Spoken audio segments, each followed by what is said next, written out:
On November 13, 2024, security cameras at the Las Praderas residential complex in the district of Comas, Lima, recorded footage that would soon appear across local media.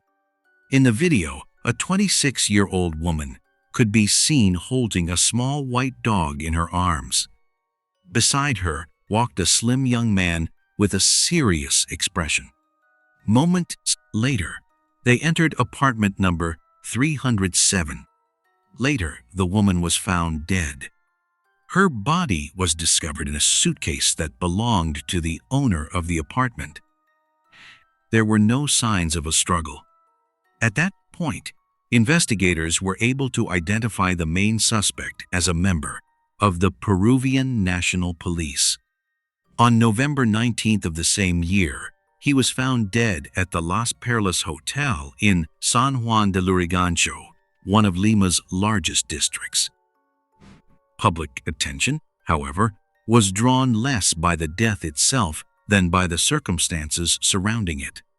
This was the beginning of the exposure of a larger, darker story that shook the entire country and deepened the crisis of trust in the police. Sheyla Mayumi Condor Torres was born on April 7, 1998, in Tarma, a city in central Peru in the Junin region. She was the eldest daughter of her parents, Maximo and Elsa, who later had another daughter. Details about Sheyla's childhood and private life are only partly known because the family tried to keep them out of the public eye. She was very close to her relatives and had loved nature and animals since childhood. When Sheyla was still a teenager, her family moved to the district of Santa Anita in Lima in search of better living conditions. There, she finished school and began training as a secretary. Shortly before her disappearance, she worked as a cashier in a restaurant that belonged to her relatives. In her free time, Sheyla helped around the house, especially when it came to caring for animals.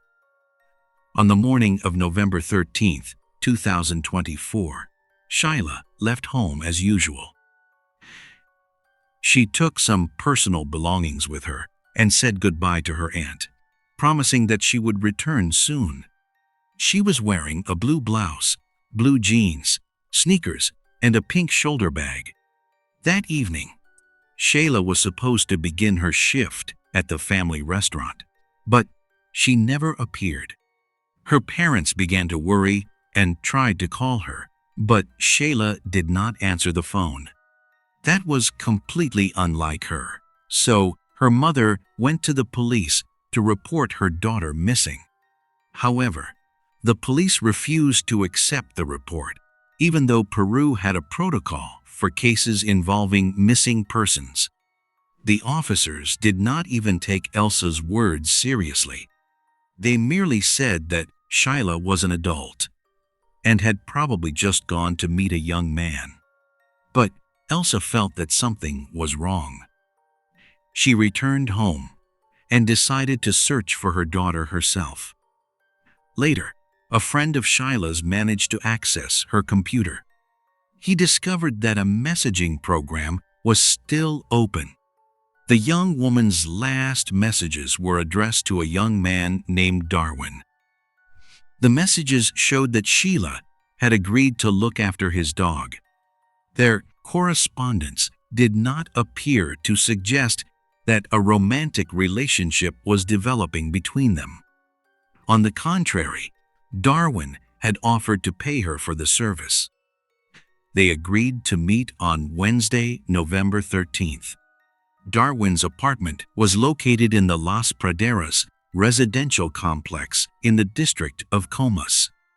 Although the correspondence seemed normal, some details were still alarming.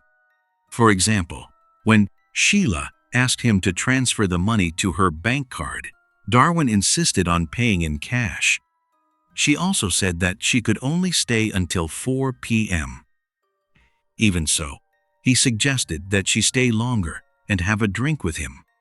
Considering all these circumstances, Sheyla's family gathered as much information as possible about Darwin.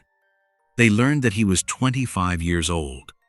He served as a non-commissioned officer in a special police unit called Grupo Terrana, an operational group specialized in intelligence work and disguise. At that time, however, Darwin belonged to the so-called Escuadrón Verde, a unit focused on fighting street crime and the trade in illegal substances. The next day, Sheyla's relatives went to the police again and told them about Darwin. But even then, the officers refused to open an investigation. They explained that the area where the young man lived was outside their jurisdiction. The young woman's relatives then went to the police station in the district of Comas, but their report was not accepted there either. They were told that they could be charged with defamation if Sheyla reappeared. The officers also claimed that they did not know the suspect personally. Still, her family remained persistent. They asked the police to review the camera footage from the building where Darwin lived, but they were refused again. Only on Friday, November 15th, did Elsa manage to persuade the officers to file an official missing person report for Sheyla. After that, one of the police officers called Darwin and asked him directly about her whereabouts. The young man replied that they had indeed met, but claimed that she had left his apartment the same day. During the night leading into Sunday, November 17th, residents of the same residential complex complained about a foul smell coming from Darwin's apartment. Soon afterward, police officers arrived, and Elsa joined them. When they entered the apartment, a horrifying scene appeared before them. Sheyla's dismembered remains were hidden in a suitcase under the bed and in a plastic bag in the bathroom. Everything suggested that the crime had been carefully planned, which immediately made Darwin the main suspect. Inside the apartment itself, however, there was not a single clue confirming his presence. In her first public statement, Elsa emphasized that the police had ignored her pleas. According to her, Sheyla might still have been alive if the officers had acted in time and checked Darwin's apartment on the same day the family discovered her daughter's correspondence. Later, it became known that other people had been inside Darwin's apartment after Sheyla's visit. They had rented the apartment for a party that took place from Friday to Saturday, November 16th. The police managed to identify those people. They were students from the Public Naval Technological Institute. During questioning, the young people said that they had indeed been inside the apartment, but had noticed nothing suspicious. Since there was no direct evidence against them, they had to be released. Police Commander Ronald Nunez, who headed the police station in Santa Luzmila, Comas, and was connected to Sheyla's case, gave a statement. He said that he had never met Darwin. Later, his statement was supported by other employees of the police station, the same officers who had refused to accept Elsa's report, on the grounds that there was no reason to believe Sheyla had been kidnapped or was in danger. Over time, the case became increasingly tangled, and Sheyla's family desperately tried to get answers. At one point, residents of the Las Praderas complex told the police that strange incidents had already occurred in Darwin's apartment. It turned out that 3 young women had accused Darwin and 2 other police officers of drugging them with unknown drinks and illegal substances, then taking advantage of their helpless condition and forcing them into sexual acts. According to the women's own statements, everything happened on the evening of January 28, 2023. That day, A group of 3 friends came to Darwin's apartment, although only one of them knew him personally. Besides the young man, 2 other members of the Peruvian National Police were present. According to the victims, they had been drinking alcohol, but not in large amounts. Around midnight, one of the women felt unwell, and Darwin suggested that she rest in a separate room. A few hours later, another woman noticed that it was already late and said they had to leave. At that moment, one of the police officers said she was boring and suggested that she have one more drink before leaving. Darwin prepared that drink. She agreed, drank it quickly, and lost consciousness. When the first and second victims regained consciousness, they realized that something serious had happened and immediately left the apartment. Once outside, they called the police. Around 6 o'clock in the morning, officers from the nearest police station arrived. The victims said that their friend was still inside the apartment. The police then entered the apartment and found the third young woman. She was unconscious and lying on Darwin's bed. He only said that she was his girlfriend. Later, during the investigation, the first victim identified one of Darwin's colleagues as the man who had forced her into sexual acts. The second woman said that she, too, had been sexually harassed. The third victim admitted that she could not say exactly who had touched her because she did not remember anything. Based on these statements, a criminal case was opened. However, the forensic medical examination found no evidence of a violation of the young women's sexual integrity. After that, the investigative authority requested that the case be dismissed. Even so, Darwin was arrested and spent a little more than 2 weeks in custody. It is important to mention that it was the prosecutor's office that insisted on his detention, but the court rejected the request. In the end, police leadership merely suspended him from duty for 6 months. The case files showed that the investigation and the decision-making process were repeatedly delayed, allowing Darwin to continue serving in the police. As for the 2 other officers who were in the apartment with him that evening, they were also involved in the case, but remained in their positions. One of them later even received an award, despite his involvement in the incident. When Darwin's name appeared in the news again, the 3 women who had suffered because of his actions, together with his colleagues from January 2023, issued a public statement. They reminded the public that the investigation in their case was still unfinished and that they still had not obtained justice. One of the women also said that they could have been in Sheyla's place if things had gone differently. But that was far from the only incident involving Darwin. After the investigation into Sheyla's case began, other similar cases came to light. One of them happened in March 2024. At that time, another woman agreed to meet Darwin. Originally, they were supposed to walk on the beach, but then he persuaded her to come to his home. As in the earlier case, the victim lost consciousness after drinking the beverage he offered her. When she came to, she found herself naked in his bed. Her clothes were on the floor. Fortunately, she managed to leave the apartment. With the last of her strength, she made it home. For almost the entire day, the woman suffered from dizziness and severe headaches. Nevertheless, she decided not to go to the police. Most likely, a feeling of shame stopped her. Only later, when Darwin's name appeared in the news again, did she, like the other victims, say that this man belonged behind bars.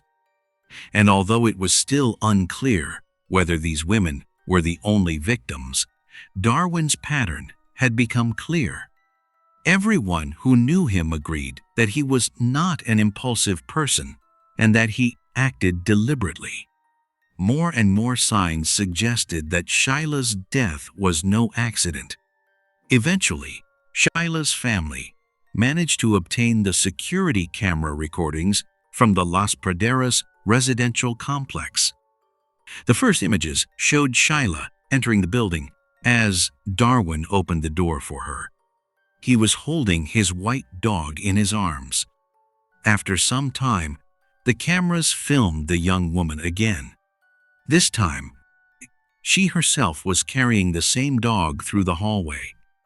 Those were the last recordings in which Sheyla was still alive.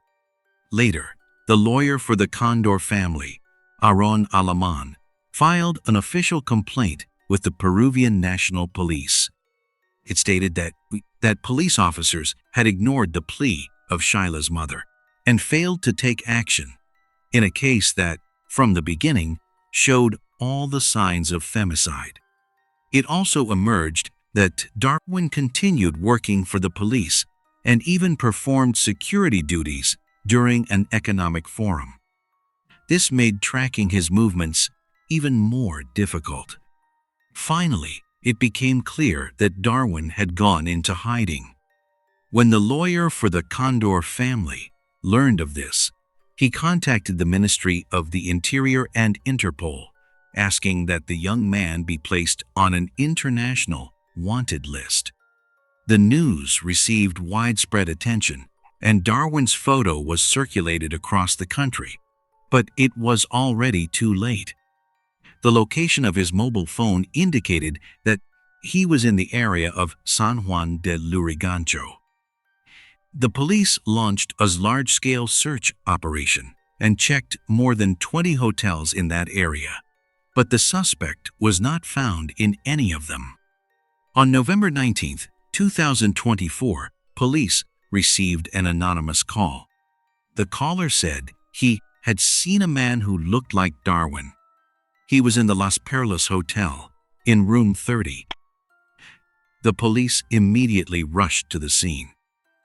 Inside the room, they found the body of a young man. His neck was attached to a stand that held a television, and there were deep wounds on his wrists. Darwin's identity card and police badge were lying nearby. There was no weapon in the room.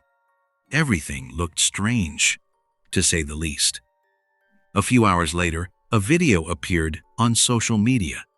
It had been recorded by the police officers who discovered the body and took it to a clinic.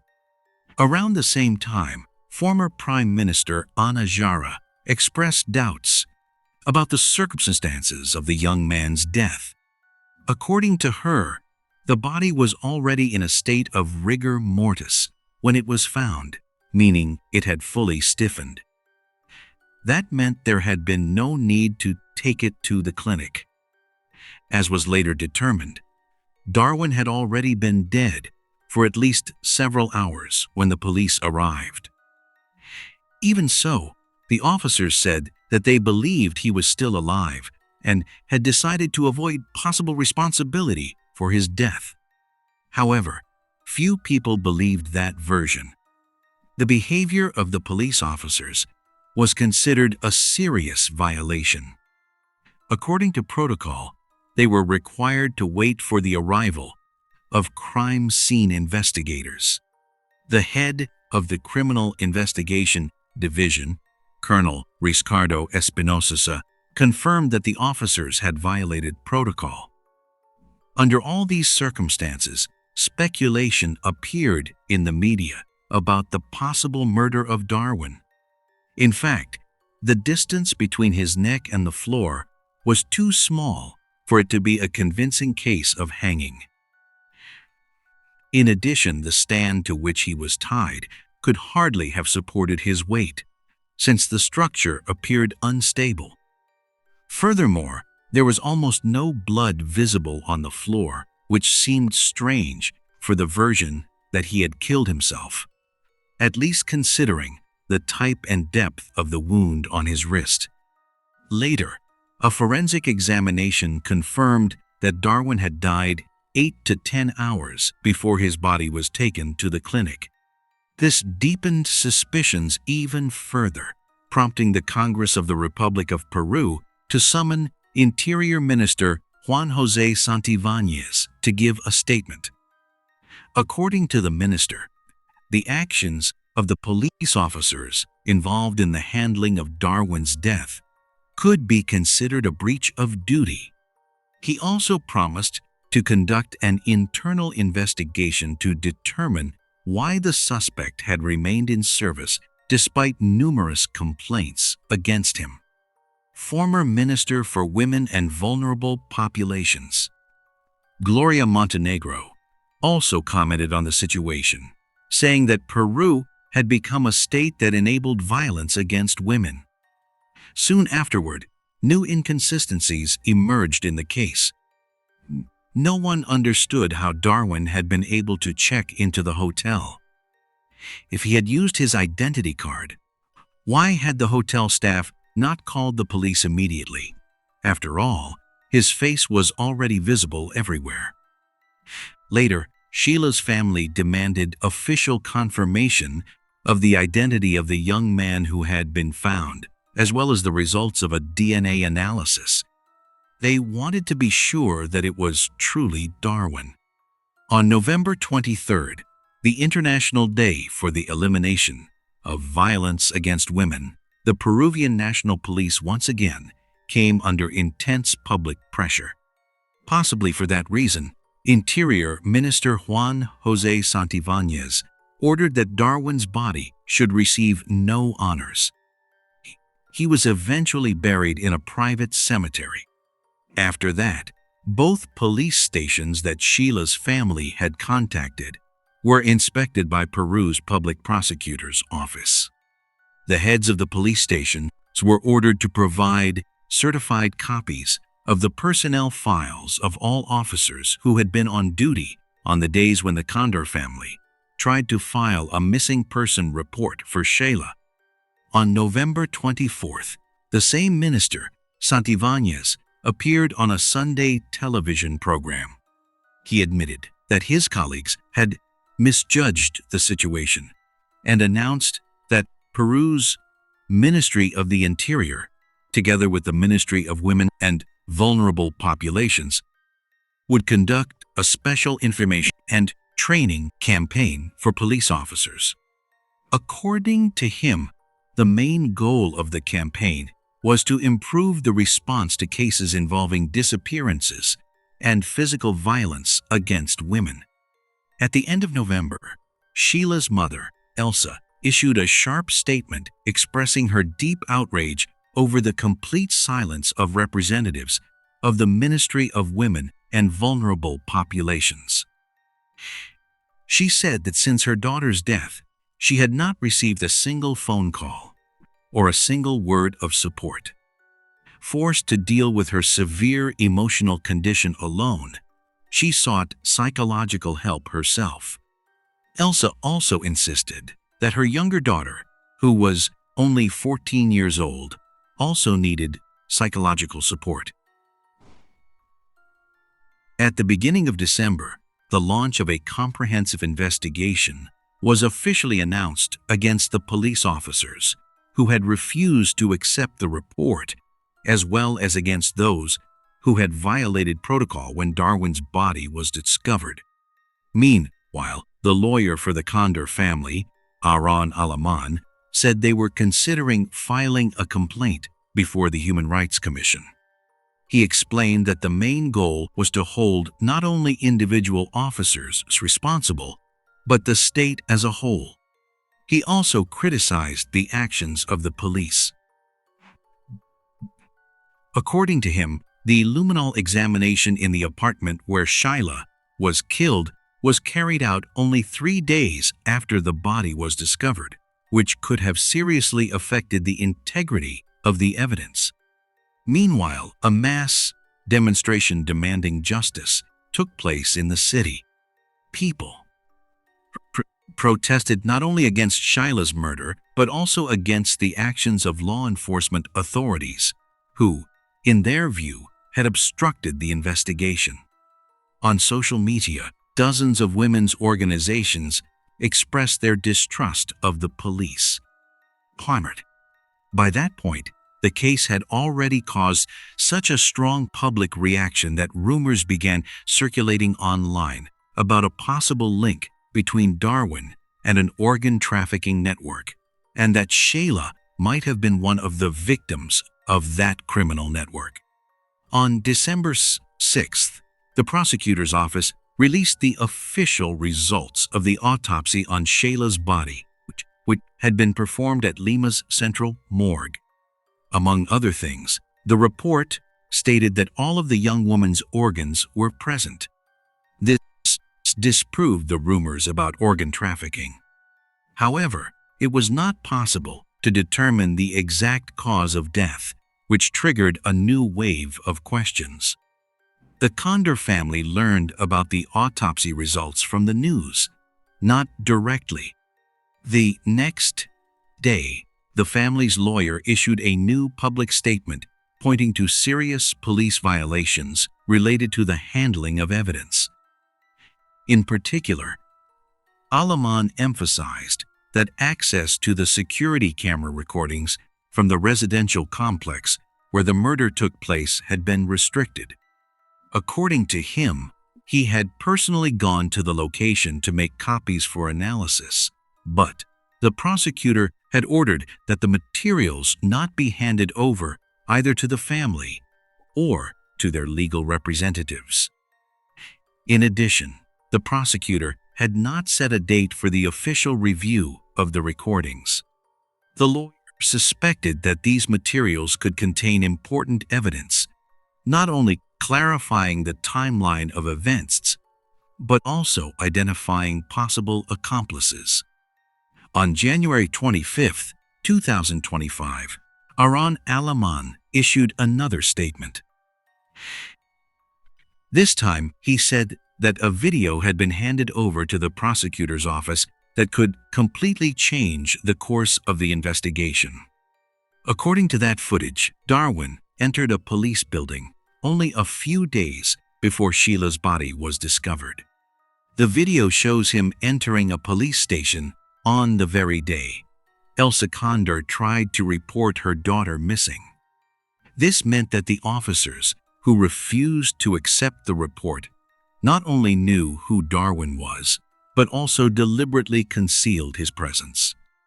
It was also established that those same officers had tried to destroy recordings in which the young man appeared.